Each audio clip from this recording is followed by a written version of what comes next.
ओम प्रणाम जी। योग दर्शन की कक्षा में आप सभी का स्वागत है। अपने 6 सूत्र हो गए थे।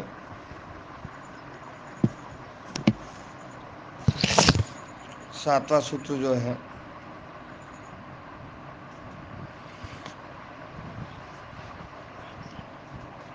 त्रयम अंतरंगम पूर्वेभ्यः।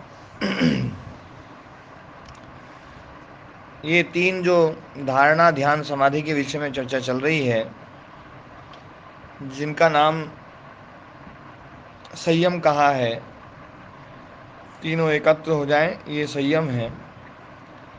तो ये तीनों जो अंग है, ये तीनों अंग पूर्व वाले अंगों से अंतरंग हैं। जो यम नियम आसन प्राणायाम प्रत्याहार है, वो बहिरंग साधन है और ये अंतरंग साधन है। बहिरंग साधन इसलिए है क्योंकि वो स्थूल शरीर के द्वारा है ना क्रियमाण है, और ये चित्त के द्वारा क्रियमाण होने के कारण से ये अंतरंग है। वो साधन कोटि में है, ये साध्य कोटि में है, इसलिए भी ये अंतरंग है। वो इनके साधन है। धारणा ध्यान समाधि के साधन है यम नियम आसन प्राणायाम प्रत्याहार। हाँ, धारणा ध्यान समाधि भी किसी के साधन हो सकते हैं, पर उनकी दृष्टि से तो ये साध्य है। तो जो साध्य होता है वो अंतरंग होता है, साधन जो होता है वो बहिरंग होता है। और जिसके करण उपकरण अंत, जिसके साधन जो है वो बहिरंग है, तो वो खुद भी बहिरंग होता है।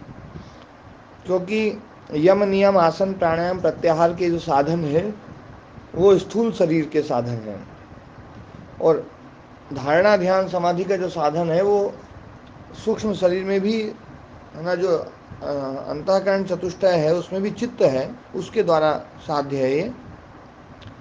तो इसलिए साधन अंतरंग होने के कारण से ये स्वयं भी अंतरंग हैं। अच्छा, अभी तो अपनी व्याख्या शुरू हो गई। यम नियम आसन प्राणायाम प्रत्याहार, ये पांचों संयम अर्थात धारणा ध्यान समाधि की अपेक्षा से बहिरंग साधन है। तीनों साधन अंतरंग हैं पूर्व साधनों की अपेक्षा से। ठीक है। तदपि बहिरंगम निर्बीजस्य, लेकिन निर्बीज समाधि के लिए की अपेक्षा से ये तीनों बहिरंग ही हैं। निर्बीज समाधि की दृष्टि से धारणा ध्यान समाधि तो बहिरंग साधन है। असंप्रज्ञात समाधि ही मुख्य है। असंप्रज्ञात समाधि के साधन है अष्टांग योग। जैसे जैसे हम ऊपर वाले साधनों को दृढ़ करते जाएंगे तो नीचे वाले साधन और मजबूत होते जाएंगे। अहिंसा मजबूत होगी सत्य से, प्राणायाम मजबूत होगा प्रत्याहार से, आदि आदि यही क्रम चलेगा। असंप्रज्ञात समाधि भी साधन है मुक्ति का। असंप्रज्ञात समाधि भी साधन है मुक्ति का। तो यहाँ भी है या ही है?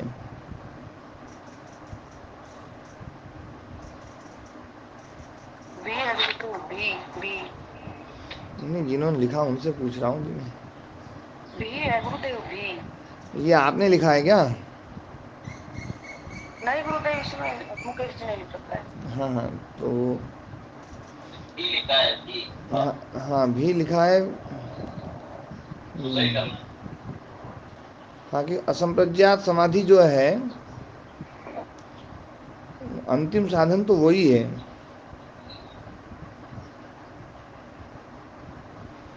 तो असंप्रज्ञात समाधि भी साधन है मुक्ति का। तो यहाँ पर ये भी इसलिए लिख दिया है फिर, ये तो कि जैसे योगांगानुष्ठान है, संप्रज्ञात समाधि है, विवेक ख्याति है, ऐसे ही ये जो ना वो भी साधन है और ये भी साधन है। क्रम से साधन बनते जाएंगे। इस रूप में भी लिखना तो ठीक है। नहीं तो बाकी असंप्रज्ञात समाधि भी साधन है मुक्ति का मतलब जो है, इसका मतलब है कि असंप्रज्ञात समाधि जैसा कोई दूसरा साधन भी हो, तो असंप्रज्ञात समाधि के लेवल का कोई दूसरा साधन नहीं है। असंप्रज्ञात समाधि जो है वो अंतिम साधन है। तो पर ये भी की बजाय ही आना चाहिए ना गुरुदेव। हाँ, ही भी लगा सकते हैं और भी लगा सकते हैं। मैंने भी लगाया तो उसकी भी व्याख्या करी अभी। पर दूसरा वैराग्य है। साधन तो है ही नहीं ना। दूसरा कौन सा साधन है गुरुदेव? संप्रजात के अलावा यम भी दूसरा एक साधन साधन थोड़ी है, है। यम नियम भी एक साधन है, आसन भी साधन है, प्राणायाम भी साधन है ना। और प्रत्याहार, धारणा, ध्यान, समाधि ये भी साधन है, विवेक ख्याति भी साधन है, प्रज्ञा भी साधन है, और असंप्रज्ञात समाधि भी साधन है। ये सब एक एक करके साधन बनते जाएंगे।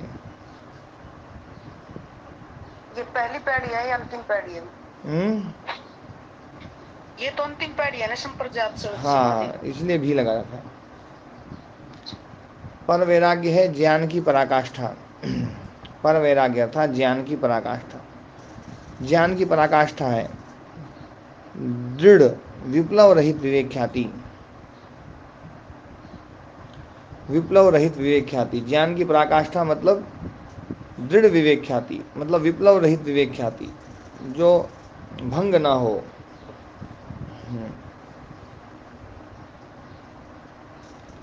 दुख से मुक्ति की हमें वितर्कों को मारना ही पड़ेगा यदि आगे बढ़ना है तो। ये प्रोसेस है, वेरी वेरी इंपॉर्टेंट। वितर्क नित्य जागरूकता, होश में ना, प्रतिपक्ष भावना, होश में रहना। वितर्क जो है नित्य जागरूकता से खत्म होंगे।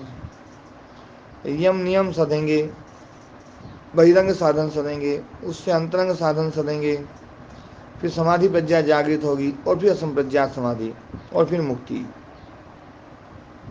29 मिनट से 32 मिनट की रिकॉर्डिंग सुने। वैसे जो है मुकेश जी ने पूरा निचोड़ लिख रखा है, बहुत अच्छे से लिखा है। धारणा ध्यान समाधि जब तक रहेंगे तब तक निर्वीर समाधि नहीं आएगी। बिल्कुल सही। अर्थात असंप्रज्ञात समाधि के लिए संप्रज्ञात समाधि को भी छोड़ना पड़ेगा। ये बात शास्त्रकार ने स्वयं कही है कि अंतरंग साधन वो किस लिए है ना। तदपि बहिरंगम निर्बीजस्य, उसमें कहा गया है कि तदपि अंतरंगम साधन त्रयम निर्बीजस्य बहिरंगम, निर्बीज के लिए वो बहिरंग है। तस्मात् तद अभावे भावादिति, क्योंकि उन तीनों साधनों का अभाव होने पर ही निर्बीज समाधि का भाव होता है, इसलिए वो बहिरंग है निर्बीज की दृष्टि में। यही बात यहाँ पर लिखी है। आवाज नहीं आ रही। ए? आवाज गड़बड़ आवाज होगी नहीं। क्या? हाँ अब तो आ रही है। अब आ रही है? ठीक है। अब आ रही थी। हाँ जी, बीच में गड़बड़ हो गई थी। थोड़ा सा हुआ था, कोई ज्यादा नहीं। जी जी। तो इसको अंतरंग जो निर्बीज समाधि है उसकी दृष्टि से वो बहिरंग इसलिए है क्योंकि उनके उनके हटने पर ही निर्बीज समाधि लगेगी। धारणा ध्यान समाधि भी रहे और निर्बीज समाधि भी रहे, ऐसा संभव नहीं है। धारणा ध्यान समाधि हट जाएंगे तब निर्बीज समाधि आएगी। तो ये जो है यही बात लिखी है उन्होंने, धारणा ध्यान समाधि जब तक रहेंगे तब तक निर्बीज समाधि नहीं आएगी। अर्थात असंप्रज्ञात समाधि के लिए संप्रज्ञात समाधि को भी छोड़ना पड़ेगा। पूरा का पूरा योग वियोग है, योग में छोड़ना ही छोड़ना होगा, छोड़ते जाओ। संप्रज्ञात समाधि के 4 कार्य: संसार के सभी पदार्थों का यथार्थ बोध कराना, क्लेशों को क्षीण कर देती है, क्लेशों को दग्धबीज कर देती है, कर्म बंधन को ढीला कर देती है, शिथिल कर देती है, मतलब भव संक्रम को समाप्त कर देती है, और निरोध की ओर अभिमुख करती है। ये 4 कार्य हैं। प्रारंभ से ही इस बात पे अपन ने चर्चा खूब करी है। अंतरंग एवं बहिरंग साधन अपेक्षा से हैं। सकाम कर्म जैसे यज्ञ करना, दान देना आदि बहिरंग साधन है। अंतरंग साधन उनकी दृष्टि से यम नियम आसन प्राणायाम प्रत्याहार, पर यह भी बहिरंग साधन है धारणा ध्यान समाधि की दृष्टि से। धारणा ध्यान समाधि अंतरंग है उनकी दृष्टि से, पर यह भी बहिरंग साधन है असंप्रज्ञात समाधि की दृष्टि से। उसमें विवेक ख्याति, असंप्रज्ञात समाधि, विवेक ख्याति में जाएगा, फिर असंप्रज्ञात समाधि। असंप्रज्ञात समाधि भी एक साधन है मोक्ष के लिए। तो असंप्रज्ञात समाधि जब स्वयं अंतरंग साधन बनेगी मुक्ति में, तब ये पूर्ववर्ती साधन बहिरंग साधन बनेंगे। जब तक असंप्रज्ञात समाधि नहीं होगी तब तक तो स्वयं ही सब अंतरंग रहेंगे। तो एक एक ये है ना, अपेक्षा की दृष्टि से अंतरंग बहिरंग है ये बात बिल्कुल स्पष्ट रूप से मुकेश जी ने अच्छे से समझा दी है। असंप्रज्ञात समाधि का अंतरंग साधन है विवेक ख्याति। असंप्रज्ञात समाधि का साधन है, अंतरंग साधन है विवेक ख्याति। विवेक ख्याति के कारण से असंप्रज्ञात समाधि आती है, ये बिल्कुल सही बात है। विवेक ख्याति का अंतरंग साधन है धारणा ध्यान समाधि। धारणा ध्यान समाधि के अंतरंग साधन है यम नियम आसन प्राणायाम प्रत्याहार। पर वैरागी विवेक ख्याति की ही शुद्धतम रूप है। पर वैरागी विवेक ख्याति का ही शुद्धतम रूप है, बिल्कुल सही बात है। ये छोटे छोटे प्रश्न ये आ सकते हैं। ये विवेक ख्याति का शुद्धतम रूप क्या है, तो बोले पर वैराग्य। पर वैराग्य है ज्ञान की पराकाष्ठा। ज्ञान की पराकाष्ठा वो है पर वैराग्य। ज्ञान की जो पराकाष्ठा है वही विवेक ख्याति है। साध्य कोटि में तो मुक्ति को रखता है, बाकी सभी तो मुक्ति के साधन हैं। साध्य कोटि में मुक्ति को रखना है, बाकी सभी तो मुक्ति के साधन हैं। अष्टांग योग, संप्रज्ञात समाधि, विवेक ख्याति, असंप्रज्ञात समाधि।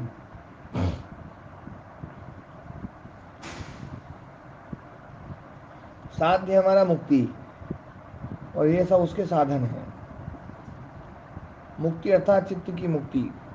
चित्त की मुक्ति ही सबसे मुख्य है, बस चित्त की मुक्ति हो जाए। आज दिनांक 30/4/2023 की रिकॉर्डिंग 19 मिनट के आसपास सुने, वेरी वेरी इंपॉर्टेंट। मुक्ति की प्रोसेस तो यही है, चाहे इस जन्म में लग लो, चाहे अगले जन्म में लग लो, चाहे 1 करोड़ आने वाले जन्म में लग लो, ये अकाट्य है, यही रास्ता है। बिल्कुल सही बात। तो इसलिए जल्दी से जल्दी लगा जाए। निर्वीत समाधि की दृष्टि से धारणा ध्यान समाधि बहिरंग साधन है।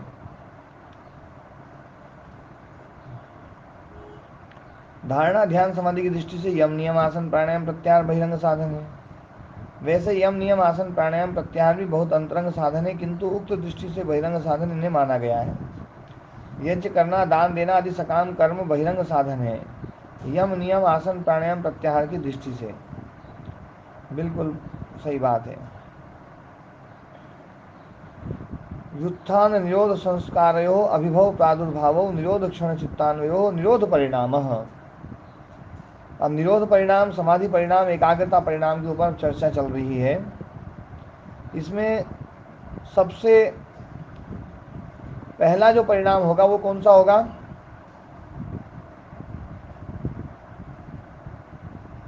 निरोध परिणाम या समाधि परिणाम या एकाग्रता परिणाम, पहले कौन सा होगा?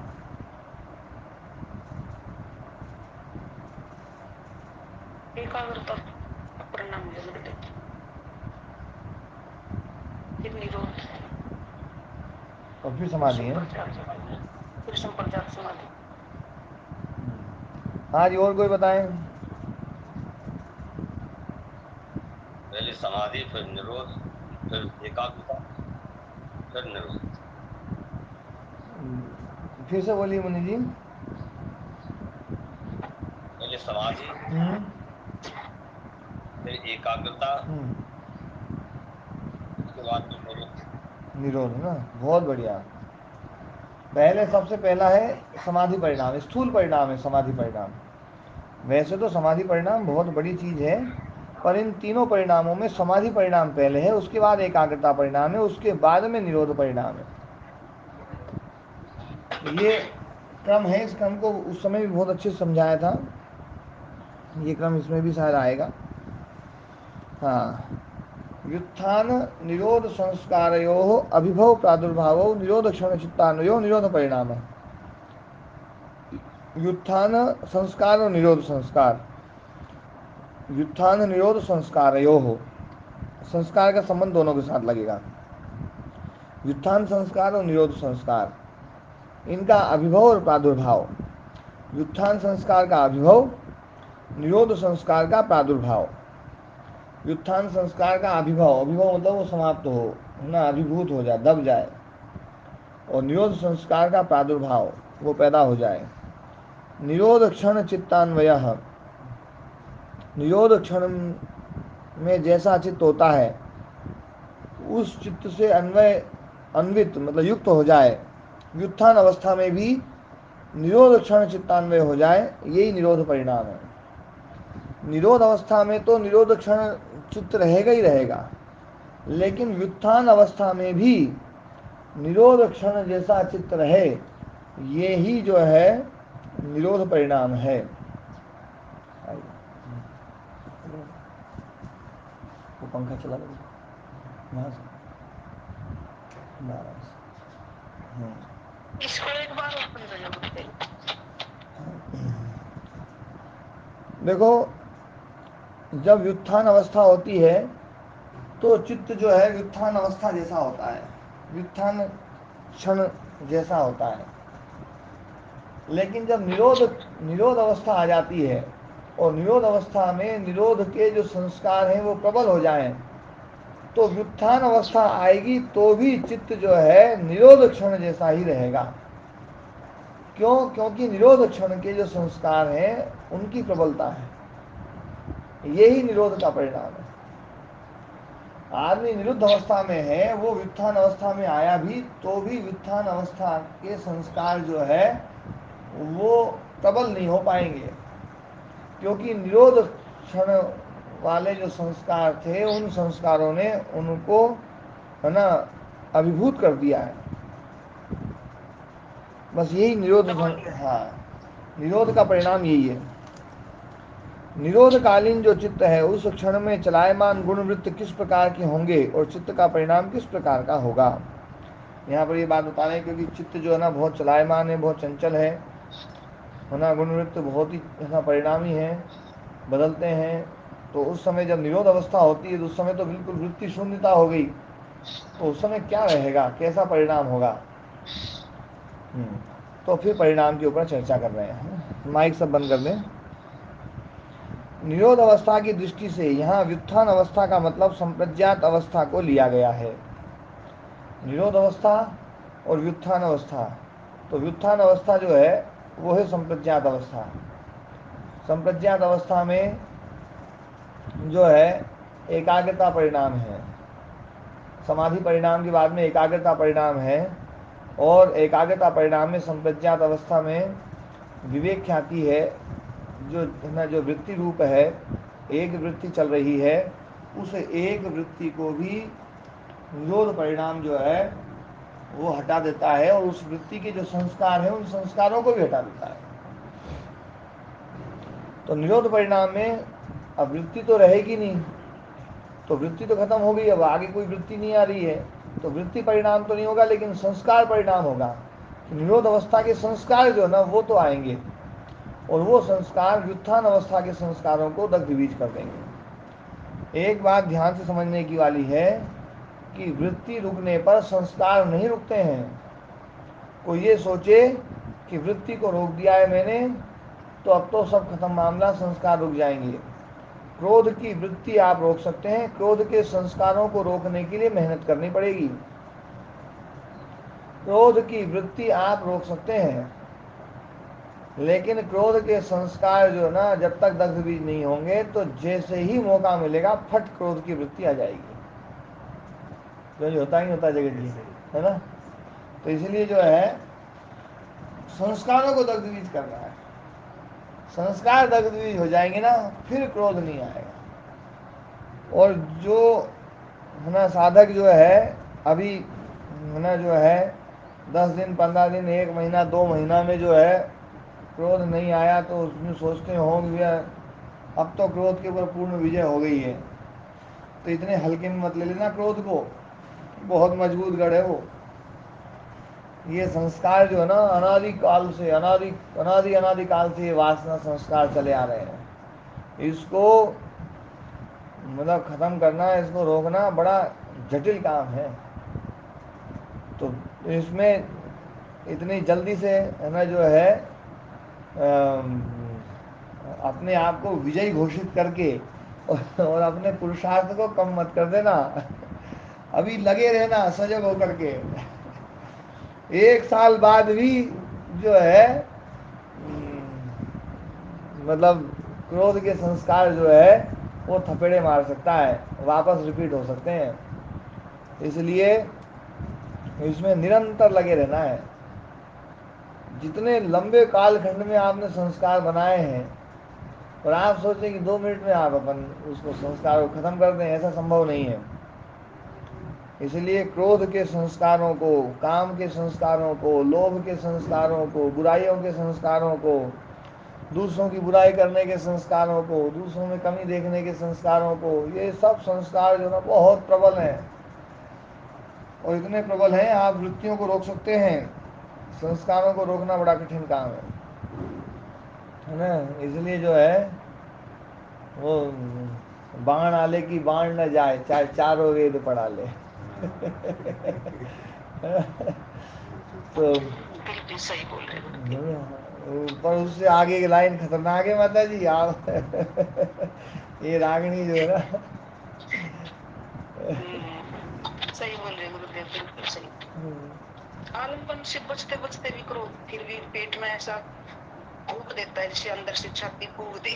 अपने आप को रोकते रोकते फिर हो जाता है। तो जो है निरोध अवस्था की दृष्टि से यहाँ व्युत्थान अवस्था का मतलब संप्रज्ञात अवस्था को लिया गया है। यहाँ निरोध के अलावा सभी को व्युत्थान कहा गया है। निरोध जो है ना वो निरुद्ध अवस्था, बाकी सब व्युत्थान अवस्था। एकाग्र अवस्था को भी यहाँ व्युत्थान अवस्था कहा गया है। एकाग्र अवस्था के संस्कार का अभिभव दग्ध बीज कार्य करने में असमर्थ हो जाते हैं, ये तो अभिभव हो जाता है और निरोध अवस्था के संस्कारों का प्रादुर्भाव होने लगता है। ये निरोध अवस्था में, निरोध अवस्था में चित्त वृत्तियां नहीं रहती हैं। संस्कार एवं वृत्तियां चित्त के ही धर्म हैं, पर दोनों अलग अलग हैं। संस्कार जो है मुकेश जी, संस्कार जो है वो चित्त के अदृष्ट धर्म है, वृत्तियां चित्त का दृष्ट धर्म है, पर है दोनों चित्त के ही धर्म है ना। निरोध संस्कार भी चित्त का धर्म है।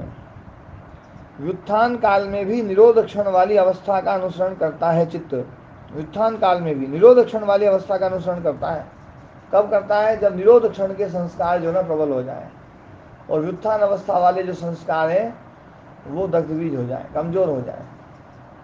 तो उस अवस्था में जो है ना हम अपने कार्य के लिए व्युत्थान अवस्था में आते भी हैं तो भी व्युत्थान अवस्था का प्रभाव चित्त पर नहीं पड़ेगा। निरोध अवस्था का जो प्रभाव है वही चित्त पर रहेगा, क्योंकि उसके संस्कार प्रबल है। यही निरोध अवस्था का परिणाम है। व्युत्थान काल में भी निरोध क्षण वाली अवस्था का अनुसरण करता है चित्त। निरुद्ध अवस्था वाले योगी का यह परिणाम संस्कारों का परिणाम है, न कि वृत्तियों का परिणाम। निरोध अवस्था के संस्कार ही प्रबल रहेंगे, व्युत्थान अवस्था के संस्कार उस योगी को प्रभावित नहीं करेंगे। बिल्कुल स्पष्ट रूप से अच्छे से समझा दिया है। बहुत ध्यान से समझना है आप लोग, ना ध्यान पूरा दोगे तो ही समझ में आएगा, नहीं तो एक दो शब्द भी इधर उधर गए तो वाक्य समझ में नहीं आएगा, और वाक्य समझ में नहीं आएगा तो मन नहीं लगेगा, और मन नहीं लगेगा तो फिर अपन जो है ना समय खराब कर लेंगे। निरोधकालीन चित्त में व्युत्थान संस्कार क्षीण होने लगते हैं तथा निरुद्ध अवस्था के संस्कारों का प्रादुर्भाव होता है। यही निरुद्ध अवस्था के चित्त का परिणाम है। ये चित्त के परिणाम है, ध्यान रखना। आत्मा में कोई परिणाम नहीं है, जो भी परिणाम है सब चित्त के ही परिणाम है। चित्त है परिणाम। विराम एवं अभ्यास के द्वारा जो समाधि होगी, विराम एवं अभ्यास के द्वारा जो समाधि होगी वह असंप्रज्ञात समाधि होगी और वहाँ केवल संस्कार शेष रहेंगे। विराम प्रत्याभ्यास पूर्व संस्कार शेषो अन्य, वो अन्य समाधि जो ना, अन्य समाधि कौन सी? वो असंप्रज्ञात समाधि। चित्त वृत्तियों का निरोध के चित्त वृत्तियों का निरोध के कारणों का निरंतर अभ्यास।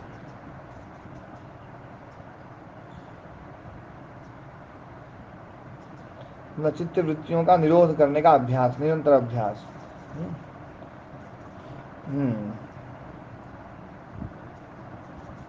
समाधिपात सूत्र 1:18 विराम प्रत्याभ्यास पूरा संस्कार शेषो अन्य है। अभी तो विषय चल रहा था निरोध परिणाम को लेकर। निरोध अवस्था में चित्त परिणाम कैसा होगा? चित्त उस काल में भी परिणामी तो रहेगा ही। व्युत्थान संस्कार क्षीण होते जाएंगे और निरुद्ध अवस्था के संस्कार प्रबल होते जाएंगे। यही उसमें परिणाम है कि निरंतर हर क्षण परिणाम होगा। जो 23 तत्व हैं वे परिणामी हैं, किंतु ये तत्व पूर्ण विनाश को कभी प्राप्त नहीं होंगे, केवल अव्यक्त में जा सकते हैं।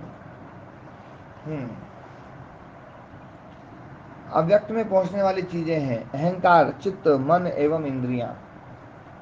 बाकी चीजें दूसरों के काम में आ सकती हैं, इसलिए वो अव्यक्त में नहीं जाएंगी।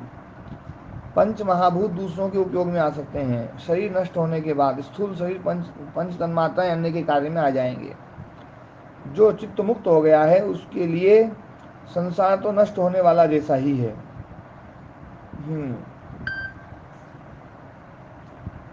कृतार्थम प्रति नष्टम अपि अनष्टम अन्य साधारणता। कृतार्थम प्रति नष्टम, जिसका प्रयोजन पूरा हो गया है उसके लिए संसार नष्ट, पर नष्ट होते हुए भी अन्यों के लिए काम में आने के कारण से वो अनष्ट है।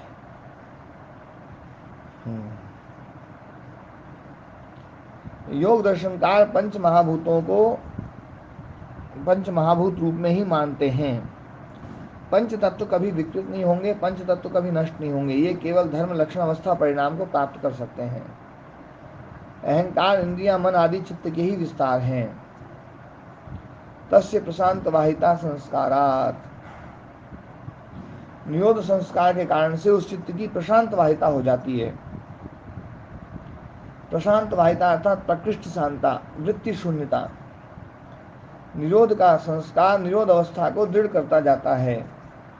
निरोध संस्कार के अभ्यास की कुशलता से चित्त की प्रशांत वाहिता होती है।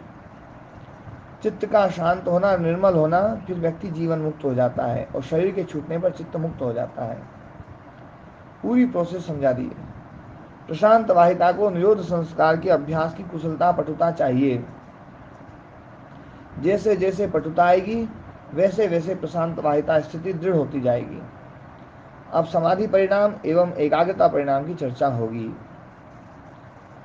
सर्वार्थ एकाग्रतयो क्षयोदयो चित्तस्य समाधि परिणामः। क्षिप्त मूड विक्षिप्त अवस्था है, यह है सर्वार्थता। व्युत्थान अवस्था की वृत्ति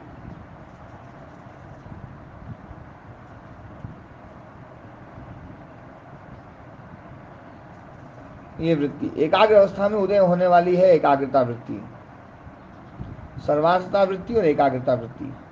सर्वार्थता वृत्ति मतलब एकाग्रता वृत्ति को समझना। पहले एकाग्रता वृत्ति वो है जिसमें एक मतलब एक विषय, अग्र मतलब प्रधान है, जिसमें एक विषय ही प्रधान है, जिसमें वो है एकाग्र।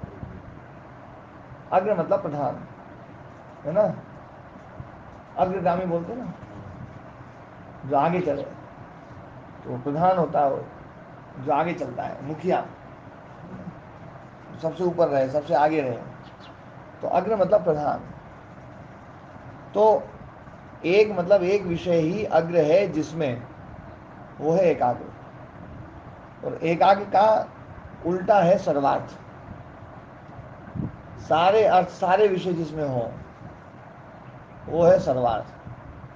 तो सारे विषय जिसमें होते हैं वो है क्षिप्त मूड और विक्षिप्त अवस्था में, और एक ही विषय प्रधान होता है, वो होता है एकाग्र अवस्था में।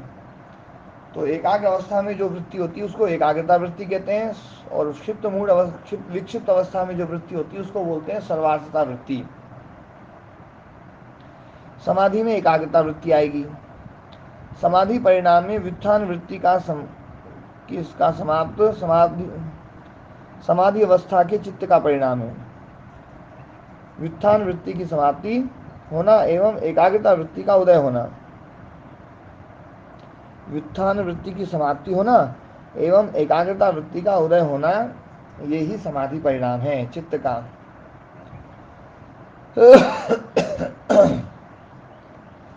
एकाग्रता वृत्ति का परिणाम,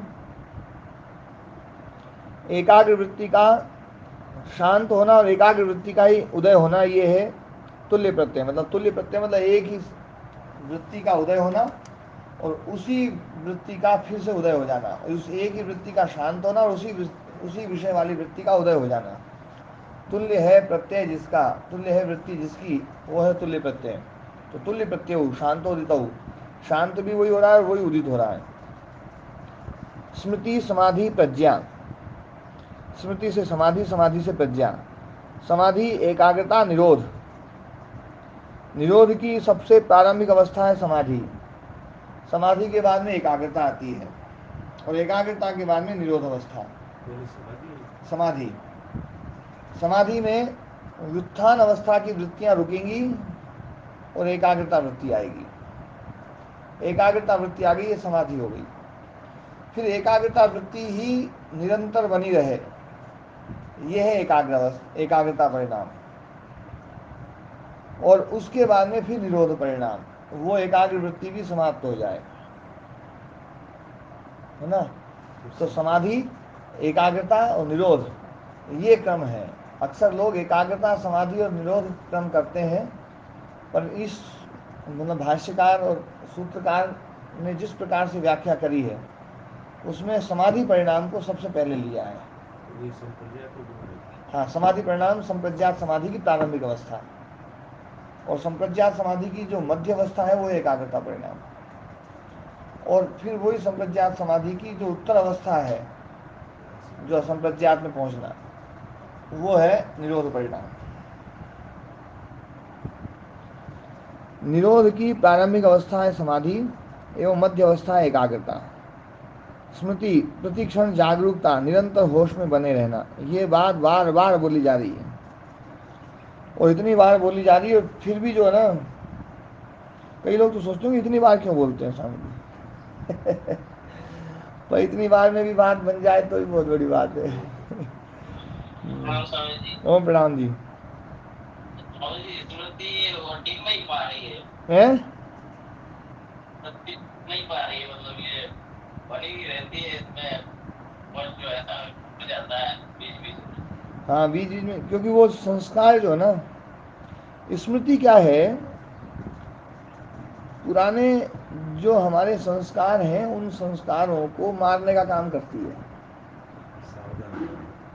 तो पुराने संस्कार भी कोशिश करते हैं कि इस स्मृति को सही करें। ये तो युद्ध है, जिसका जो दाव लग जाता है वो प्रबल हो जाता है। तो जो है, जो मतलब प्रतिपक्ष भावना है ना, जैसे राग जो है ना वो द्वेष का विरोधी है, तो द्वेष राग का विरोधी है। जहाँ द्वेष आया उसमें राग को खत्म किया। कितना ही राग हो, यदि किसी से द्वेष हो जाए ना, एकदम राग खत्म हो जाता है। बोले यार इसको छोड़ो, चाहे कितना ही प्यारा हो और कितना ही दुश्मन हो, यदि राग पैदा हो गया ना तो उससे द्वेष खत्म हो जाता है। तो ये जो ना विरोधी चीजें जो है ना, ये हमारे चित्त में उनका निरंतर संघर्ष बना रहता है। तो कोई नहीं, वो चीजें स्मृति को पटक लेती हैं तो स्मृति भी उनको पटकेगी। बस थोड़ा सा फिर स्मृति को जागरूक करो, और जैसे ही स्मृति जागरूक हो जाएगी फिर से उन संस्कारों को धीरे धीरे कमजोर करेगी। और ये जब निरंतर चलेगा कुछ दिन, है ना, हो सकता है कुछ महीनों चले, कुछ वर्षों चले, लेकिन है ना जो है आप विजय प्राप्त कर लेंगे मुकेश जी। ये तो जो है ना, जी स्वामी जी, हाँ जी, प्रयास करते हैं, पर वो प्रतिपक्ष भावना भी थोड़ी देर करते हैं, फिर वही वो तो कभी कभी फिर वापस वही संस्कार जो है बड़ा प्रबल हो गया, वापस वही कर देता है। जी जी। तो धीरे धीरे जो ना ये संस्कार संस्कार तो धीरे धीरे मिटेंगे। देखो ये बात बिल्कुल पक्का मान लो, संस्कार दग्ध बीज होता है, ये एक अकाट्य सत्य है। तो जब ये अकाट्य सत्य है तो संस्कारों को दग्ध बीज अपने को करना है। संस्कार दग्ध बीज हो गए तो वो संस्कार बेचारे कुछ अंकुर नहीं पैदा कर पाएंगे, चाहे उनको कोई कितने ही खाद पानी दे कितने ही सावन की झड़ी लगे बढ़िया सावन, अच्छे से अच्छा सावन आ जाए, बढ़िया खूब बारिश हो रही है, खूब मौसम बन रहा है, लेकिन दग्ध बीज जो है ना उसमें अंकुर नहीं पैदा होगा।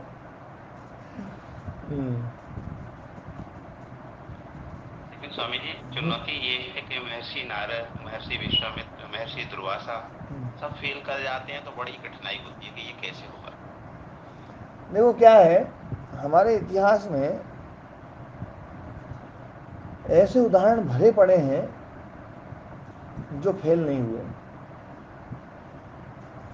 लेकिन उनकी कथाएं, उनकी वो चीज़ें जो है ना हमें कम बताई जाती हैं, उनके ऊपर हमारा ध्यान कम भी जाता है। और आजकल जो फेल हो गए ना उनको है ना, पहले उनको महिमा मंडित किया जाता है, पहले उनको ऐसा महिमा मंडित किया जाता है, क्योंकि जिसकी कमी बतानी ना पहले उसको इतना बड़ा बनाओ, इतना बड़ा बनाओ, तभी उसकी कमी में मजा आएगा किसी के गिरने में स्वाद कब आता है, जब वो ज्यादा ऊपर चढ़ा हुआ हो मतलब 1 इंच ऊपर से नीचे गिरा तो 1 इंच से क्या गिरा थोड़ा ऊपर से गिरे तब जो ना, हाँ तो फिर आदमी को जो ना, मतलब कुर्सी पे बैठा हुआ आदमी गिरे ना तो ज्यादा स्वाद, जमीन में बैठा हुआ आदमी गिर जाए तो उसमें ज्यादा मजा नहीं आता, कुर्सी पे बैठे हुए आदमी ज्यादा हंसते हैं, और कुर्सी से ऊपर थोड़ा सा और हो, मतलब कुर्सी पे खड़ा हो रहा है और खड़ा हो रहा है और वो गिर गया ना तो उसमें और ज्यादा स्वाद लेते हैं लोग। क्यों जी प्रदीप, ऐसा है या नहीं है? जी स्वामी जी है ऐसा। तो इसलिए जो गिरा है ना पहले उसको ऊपर उठाया गया, और मैं ये कहता हूं कि वो गिरे हैं तो उनको पहले उतना ऊपर मत उठाओ। जैसे ही हम ये सोचेंगे भैया उतने ऊपर उठे हुए नहीं थे, तो बिल्कुल एकदम हो सकता है भैया, हाँ है ना, जो है ना कि सही समझ में आ गया भैया, मतलब जो है ना ये तो गिर गए, उठे हुए नहीं थे है ना, जो है ना। और जो लोग उठे हुए थे, भगवान राम देखो 14 वर्ष वन में रहे, है ना, भगवान कृष्ण जी जो है 14 वर्ष जो है ना, 12 वर्ष जो है बद्रिकाश्रम में उन्होंने तपस्या करी, है ना, और दोनों के साथ में उस समय की सर्वश्रेष्ठ सुंदर स्त्रियां मौजूद थी, लेकिन एक क्षण के लिए भी विचलित नहीं हुए, है ना। महाराजा जनक जो है बिल्कुल घर गृहस्थी में रहते हुए एक क्षण के लिए भी विचलित नहीं हुए। ऐसे कितने उदाहरण हैं, है ना। और यदि कोई व्यक्ति एक क्षण के लिए विचलित हो गया तो उसके उस क्षण को निकाल दो तो भी तो जीवन में बहुत सारे क्षण हैं, अनंत क्षण हैं, कितना मतलब जो ना। तो इतिहास तो हमारे लिए दोनों प्रकार से, आप तो इतिहास के वो रहे हैं, इतिहास दोनों प्रकार से प्रेरणाएं दे सकता है, और सब प्रेरणाएं बहुत ज़्यादा भरी पड़ी हैं, और हम इसमें काबू पा लेंगे ये पक्का विश्वास है। क्योंकि क्योंकि दग्ध बीज होते हैं संस्कार, ये अकाट्य सत्य है। मैं फिर से इस बात को बोल रहा हूँ कि संस्कार दग्ध बीज होते हैं, ये अकाट्य सत्य है। नहीं होते हो तो फिर तो इसमें प्रयास करना व्यर्थ है कि क्यों अपन समय खराब करेंगे, दग्ध बीज होंगे ही नहीं, असंभव है। पर ये संभव है, संभव है, इसमें प्रयास करना चाहिए। और इसमें प्रयास इसलिए भी करना चाहिए क्योंकि कभी ना कभी तो प्रयास करना ही पड़ेगा। जो बात पहले लिखी थी ना मुकेश जी ने, कि चाहे इस जन्म में कर लो, चाहे अगले जन्म में, चाहे करोड़ साल बाद, करना तो पड़ेगा। तो अभी कर लें, क्योंकि अभी मौका है बढ़िया, समझ में भी आ रही चीज़, पता नहीं कब समझ में नहीं आए, कितनी मेहनत और लगे, उस समय संस्कार और कितने खराब हो जाएं। हाँ, ऐसी व्यवस्था रहे नहीं रहे, कितना मतलब जो है ना। तो इसलिए अभी मौका है, अभी समय मिला है, अच्छा इस मौके को चूकना नहीं चाहिए। ठीक है ना जी? ओम गुरुदेव। हाँ जी। जो बोल रहे हैं आपने, क्रिया अपने ना होती जो छक्का लाडला डालो, ये जो और जाति मैंने को इतना कब कहा बदनाम ये? कर आपने नहीं कहा गुरुदेव, बाणाले की बात न जावे, चाहे चारों वेद पढ़ा ले, क्रिया बस अपने ना होती चाहे छक्का ये तो लाडला आपने डालो। कहा है, आपने कहा है, आप अपनी खुद जानो, मेरे को नहीं है ना। अपने विषय को आगे ना बढ़ाएंगे ना, अपन ये जो बताया है, लिखा गया है, ये सत्य लिखा गया है, कैसे भ्रम जिससे डालो। लिखा है, जिसने लिखा ना उससे पूछो।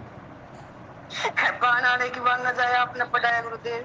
हाँ बस मैंने एक लाइन बता दी, बाण आले की बाण न जाए, चाहे चारों वेद पढ़ा। तो संस्कार जो ना बड़ा मतलब मुश्किल से जाता है, वो यहाँ पर यूँ कहने की बात है।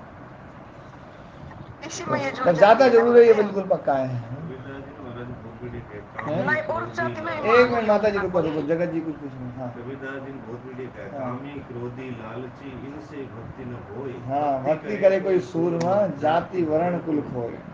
ये बात सही है। कामी क्रोधी लालची इनसे भक्ति ना है ना।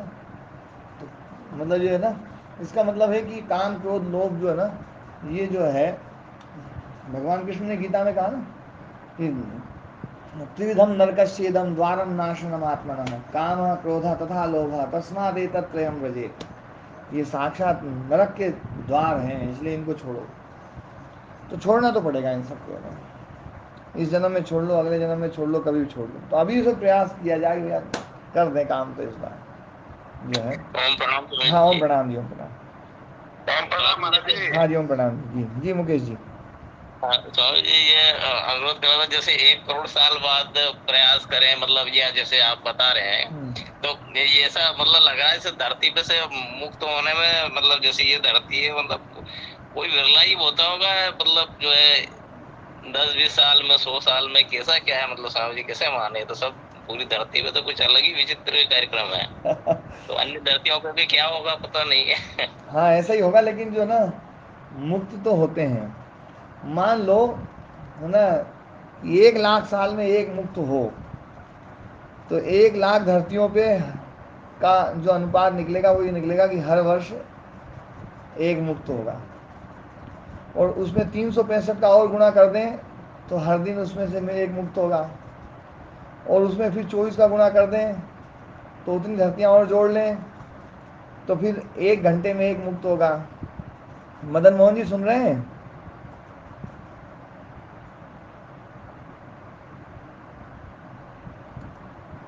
मदन मोहन जी जुड़े हुए हैं? मदन मोहन जी जुड़े हैं स्वामी जी। हम्म। हाँ चलो, दोनों जो है मतलब 1 लाख साल में एक मुक्त हो। अभी सब साधक कितने लोग जुड़े हुए हैं? जी जी महाराज जी, सुन रहा हूँ। हाँ सुन रहे हो ना? हाँ जी जी। हाँ जी। तो जी गुरुदेव सुन रहा है। हाँ हाँ, तो मैं ये कह रहा था कि 1 लाख धरती मतलब 1 लाख साल में यदि एक मुक्त होता है तो 1 लाख धरतियों पर अनुपात निकलेगा 1 साल में एक व्यक्ति के मुक्त होने का। और उसमें यदि 365 का गुणा और कर दें तो उतनी धरतियों पे हर एक दिन में एक मुक्त होगा। फिर उसमें 24 का और गुणा कर दें, उतनी धरतियाँ और ले लें तो 1 घंटे में एक मुक्त होगा। फिर उसमें 60 का और गुणा कर दें तो 1 मिनट में एक मुक्त होगा। फिर उसमें 60 का और गुणा कर दें तो एवरेज आ जाएगा 1 सेकंड में एक मुक्त होगा। और भी गुणा किया जा सकता है कि धरतियाँ तो बहुत है, अनंत हैं, है ना। और उस उनमें मतलब 1 सेकंड में एक मुक्त हो जाता है। उनमें यदि, क्योंकि अनंत है धरतियाँ, तो अनंत का गुणा कर दें तो हर सेकंड अनंत आत्माएं मुक्त, अनंत जीवात्मा मुक्त होंगे। अनंत जीवात्मा हर सेकंड मुक्त होंगे और ये अनंत काल तक मुक्त होते रहे तो भी खत्म नहीं होंगे। अनंत काल तक हर क्षण अनंत आत्माएं मुक्त होती रहें तो भी अनंत में से ये समाप्त नहीं हो सकता। अनंत जीवात्मा, आत्मा शब्द मतलब जीवात्मा। तो जो है ये प्रोसेस जो है उनमें अपन भी आ सकते हैं, बस संस्कारों को दग्ध बीज करना है, ये बिल्कुल पक्का है। संस्कार हमारे जो है ना, हमारे जो संस्कार हैं, मतलब जिसको क्रोध के संस्कार हैं, वो क्रोध बार बार करता है, लेकिन संस्कारों पे काम कर दे, प्रतिपक्ष भावना की, अपने को क्रोध करना ही नहीं है, ये बुराई अपने जीवन से अपने को निकालनी है। एक बार भी गुस्सा आ जाए तुरंत दंड लिया जाए, है ना, क्षमा मांगी जाए, है ना। अपने अपने से बड़ों को जो ना बताया जाएगा आज मुझे गुस्सा आ गया, है ना, और अब मैं फिर से नहीं करूँगा। और उस गुस्से के पक्ष में एक सेकंड के लिए भी खड़ा नहीं होना है। कई बार हम ये बताते तो जरूर है, बोले गुरुजी उसके ऊपर गुस्सा तो आया पर वो जरूरी हो गया था जरूरी हो गया था जब ये बता देते ना तब बेचारे गुरु जी क्या करें गुरु जी समझते तो है, ये देखो ये आदमी जो है गुस्से के पक्ष में खड़ा हो रहा है अब क्या करें, जो आदमी गुस्से के पक्ष में खड़ा हो रहा है तो उसको कैसे समझाएं, है ना। ऐसे ही हम दुर्व्यसनों के पक्ष में खड़े हो जाते हैं, आज तो जरूरी है, आज तो जरूरी है। तो जो है आज एक बालक हमारे पास में आए हैं, वो आज से जो है ना नशा छोड़ेंगे, जो है वो भी सुन रहे हैं बात, जो है नहा धो करके आए हैं संकल्प लेने के लिए, तो नशा बिल्कुल सर्वथा त्याग करेंगे। तो उनको भी ये सब समस्याओं का समस्या आएगी, बार बार मन कहेगा यार आज तो ले ही लो, आज तो जो ना आज भी टेंशन हो रही बहुत है ना, लेकिन बेटा कैसी स्थिति आ जाए, हमने को बोले भैया संकल्प ले लिया है गुरु जी से, अब तो चाहे काल इधर से इधर हो जाए पर अपने को नहीं बदलना है। तो ऐसा संकल्प, दृढ़ संकल्प, और एक क्षण के लिए भी उसमें ना बेहोश नहीं होना है, होश में रहना है, नशा नहीं करना है, तो ना जो है तब जाकर की बात बनेगी। तो जो है हम इन बुरे संस्कारों को दग्धबीज करें। और यदि हम देखो एक छोटी सी बात है ना प्रदीप जी, जो आपका जो प्रश्न था ना वो आपका नहीं है, वो सभी का है। हम बड़ी बड़ी जो बुराइयां हैं, काम वासनाएं हैं, क्रोध है, लोभ है, इन सब बड़ी बुराइयों में कई बार हम ये कह करके ना अपने प्रयास को ढीला कर देते हैं कि बड़े बड़े लोग जो है ना ये नहीं टिक पाए थे यार अपन जो है ना तो ये जो हाँ ये एक वितर्क है तो ये जो वितर्क है, ये वितर्क जब हमारे भीतर आता है तो एक शराबी जब शराब छोड़ता होगा उसके भीतर भी यही आ सकता होगा, और एक झूठ बोलने वाला उसके भीतर भी आता होगा, एक चोरी करने वाला उसके भीतर भी आता होगा। और हम बच्चों को जो ना जो बुरी आदतें छुड़वाते हैं, छोटी छोटी आदतें होती है कई बार, है ना, तो बेटा भोजन मत छोड़ो, भोजन मत छोड़ो, भोजन मत छोड़ो, तो उसके भीतर भी ये का ये वितर्क आ सकता होगा। जो वितर्क हम बड़े से बड़े दोष के लिए उपस्थित कर देते हैं, वैसा का वैसा ही वितर्क छोटे से छोटे दोष के लिए भी पैदा हो सकता है, और छोटे से छोटे दोष में भी सुधार असंभव हो जाएगा। जैसे हम छोटे बालकों को सुधारना चाहते हैं कि ये तो दोष सुधारे जा सकते हैं, बस वो का वही तर्क यहाँ भी लगाया जाए, कितना ही बड़े से बड़ा दोष हो या इसे सुधारा जा सकता है। क्यों जी प्रदीप जी? नहीं स्वामी जी, संभव है स्वामी जी, है ना, छोटी छोटी चीजें तो जीवन में हुई हैं। हाँ, ऐसे में चाय स्वामी जी, और प्रतिदिन 8 से 10 कप पीता रहता है। 92 में मैंने छोड़ी, तब से ओट्स ही नहीं लगी। वो जो काम हो, बुखार हो, कुछ भी वो तो जाता है प्रयास करने से। हाँ, तो छोटे दोष हो चाहे बड़े दोष हो, चाहे एक छोटे से बच्चे का सुधार हो, चाहे एक बड़े से बड़े व्यक्ति का सुधार हो, सब में प्रोसेस ये की यही रहेगी। हाँ, कई बार छोटे बच्चों में हम थोड़ा सा भय का भी एक वो देते हैं, दंड का भय, तो दंड का भय हमारे भीतर भी है। हम भी तो ये सोचते हैं कि ये सब चीज़ें गलत हैं, इनका बहुत भयंकर परिणाम है, ये भी तो एक प्रकार का दंड का ही भय तो है।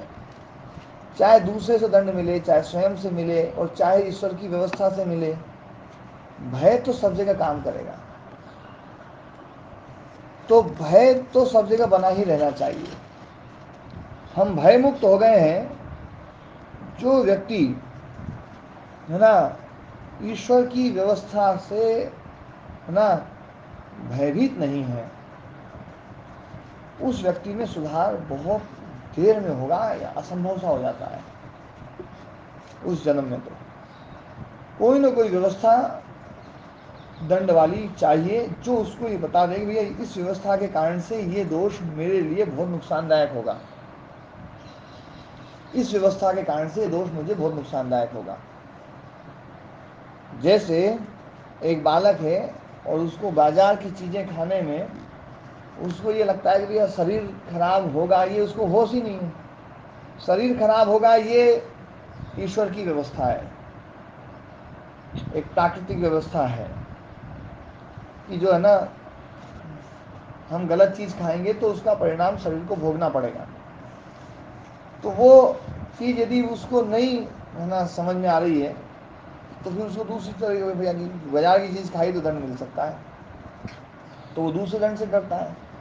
लेकिन जब उसको ये होश हो जाता है कि बाजार की चीज़ें खाने से गलत होगा और ये उससे भी ज़्यादा खतरनाक दंड है, गुरु जी डांटेंगे वो तो छोटा सा दंड है, और अपना शरीर खराब हो जाएगा ये तो बहुत बड़ा दंड है, तो वो जो बड़ा दंड जिसने देख लिया उसको भी डांटने की जरूरत नहीं है। तो हमें दंड तो देखो है ना मानना पड़ेगा, और ईश्वर की व्यवस्था से हमें डरना पड़ेगा, है ना।